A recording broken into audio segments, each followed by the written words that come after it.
नमस्कार, फिर पैसा बोलता है में आपका स्वागत है। मैं आनंद श्रीनिवासन। आज रविवार है, हम हॉट टेक्स करेंगे। मेरे साथ मेरे काबिल दोस्त विष्णु हैं। वो सवाल अंग्रेजी में पूछेंगे, मैं जवाब हिंदी में दूंगा। Sir, we have few set of questions, so hmm, I'll make my first question to you. Hmm. Sir, Corona is increasing again. That's what the news report says. So, should we fear that, ये or is the market discounting it? ये media का news है। Road accident में और लोग मर रहे हैं हर दिन, कोरोना में उतना लोग नहीं मर रहे हैं। और ये कोरोना का स्ट्रेन बहुत विरुलेंट स्ट्रेन नहीं Hmm. है। जिन जो भी का साउथ ईस्ट एशिया और नेबरहुड में मौत हुआ है, वो सारे कोमॉर्बिडिटीज़ में थे। कोमॉर्बिडिटीज़ ओबेसिटी में, diabetes, blood pressure, heart condition in सब हैं। Hmm.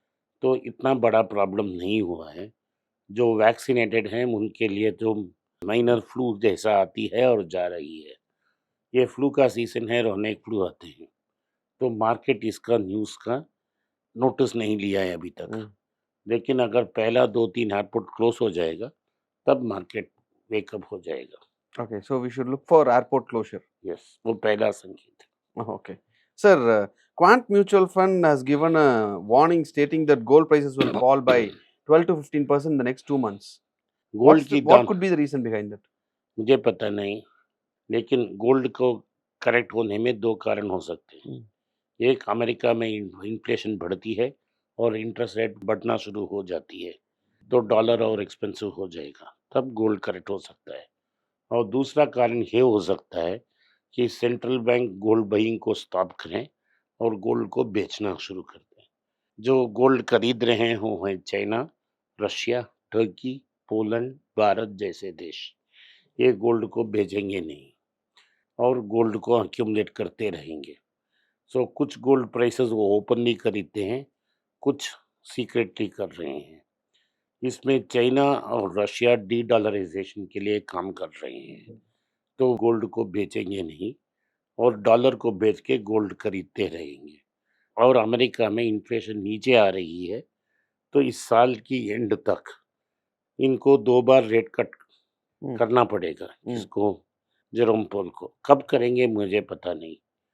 अगर टैरिफ के कारण इन्फ्लेशन बढ़ती है, तो 1 रेट कट और 0 रेट कट हो सकती है, लेकिन रेट ऊपर जाने का मुमकिन चांसेस बहुत कम है। तो इस दो और ट्रम्प भी रेट कट चाहते हैं। इन सारे मत को नज़र में रखते हुए गोल्ड का दाम ऊपर बढ़ सकता है। और जो बिग ब्यूटीफुल बिल के बाद ट्रम्प कर रहे हैं, उसका भी असर गोल्ड के फेवर में है। सो ये 4-5 ट्रेंड गोल्ड के फेवर में है।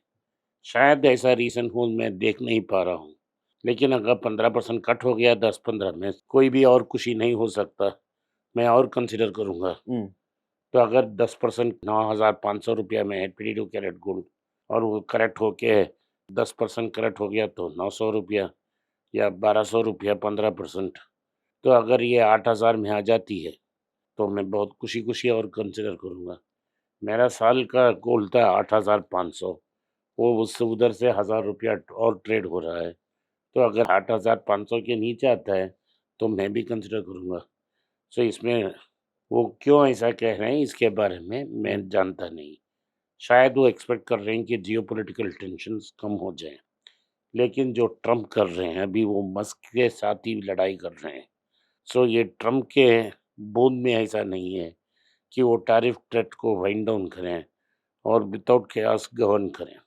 सो अगले 2 साल में अनेक ऐसे इंसिडेंट्स आएँगे, जहाँ गोल्ड और ऊपर जा सकता है, ना कि नीचे। Okay. Sir, regarding ITC, BAT has sold 2.5% stake in ITC and GQG has bought around 0.5% in ITC. What is happening in ITC? Even after selling 2.5%, we don't see any fall. See BAT original promoter था। Hmm. ITC का नाम Imperial Tobacco Company Hmm. था और British American Tobacco उनका owner था। उन्होंने इस company को जॉर्ज फर्नांडिस के समय में लिस्ट किया और ये बढ़ता गया। तो अब रिस्ट्रिक्शंस बहुत स्ट्रांग हो गए हैं कि जो इंटरनेशनल सिगरेट प्लेयर्स हैं वो भारत में निवेश नहीं कर सकते। जो निवेश उन्होंने ऑलरेडी कर दिया उसको होल्ड कर सकते हैं। लेकिन बैट का बहुत बड़ा प्रॉब्लम ये है कि उनकी मेन पैरेंट कंपनी में बहुत ज़्यादा डेट है। ये कैश रिच एसेट है। Hmm.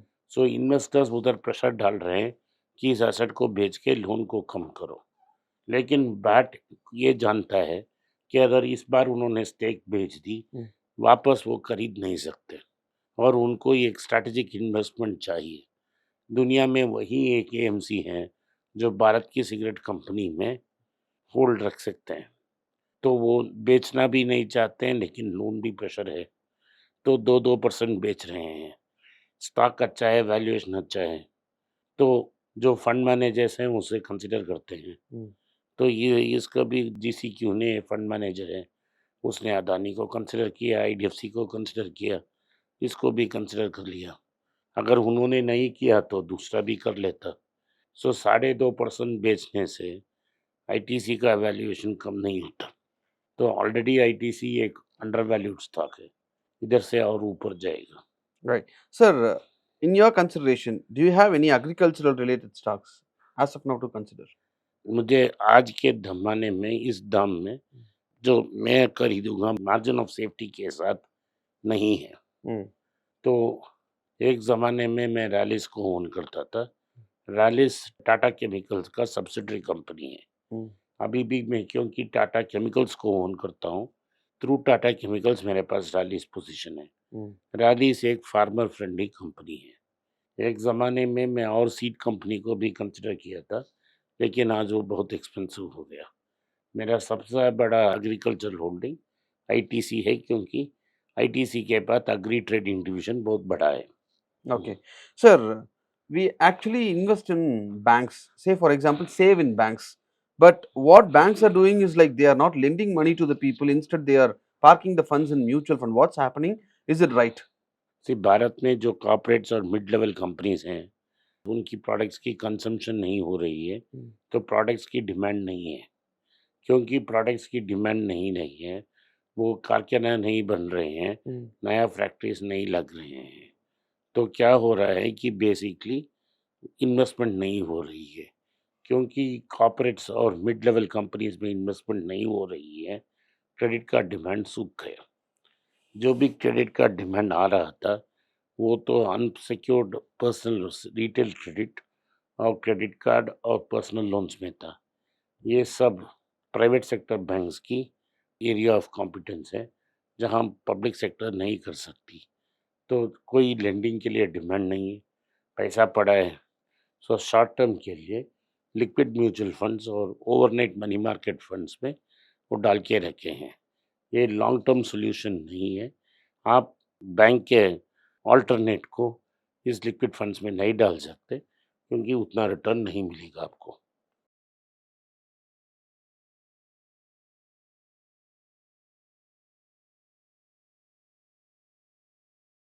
रॉबर्ट कियोसाकी का जो फार्मूला है, रियल एस्टेट को लिवरेज में खरीद कर उससे पैसा बनाना, वो स्टॉक मार्केट में कभी इन्वेस्ट नहीं किया। हुँ।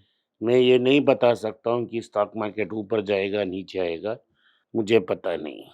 लेकिन भारत में real estate market highly over valued है, ओवर हीटेड है। लिवरेज में आप भारत में रियल एस्टेट कर कर प्रॉफिटेबली एग्जिट नहीं कर सकते हैं, तो उनका फार्मूला भारत में काम नहीं करेगा। अमेरिका के बारे में जो है, वो खुद जाने। Okay, sir. Thanks for your time. Thanks for explaining. आज के लिए इतना ही। आपने इस पॉडकास्ट को सुना, इसके लिए मैं आपका आभारी हूँ। हो सके तो इस वीडियो को लाइक कीजिए, चैनल को सब्सक्राइब कीजिए और बेल नोटिफिकेशन दबाएं। इस वीडियो को अपने दोस्त और रिश्तेदार के पास भेजें और उन्हें देखने की आग्रह करें। नमस्कार, धन्यवाद, जय हिंद।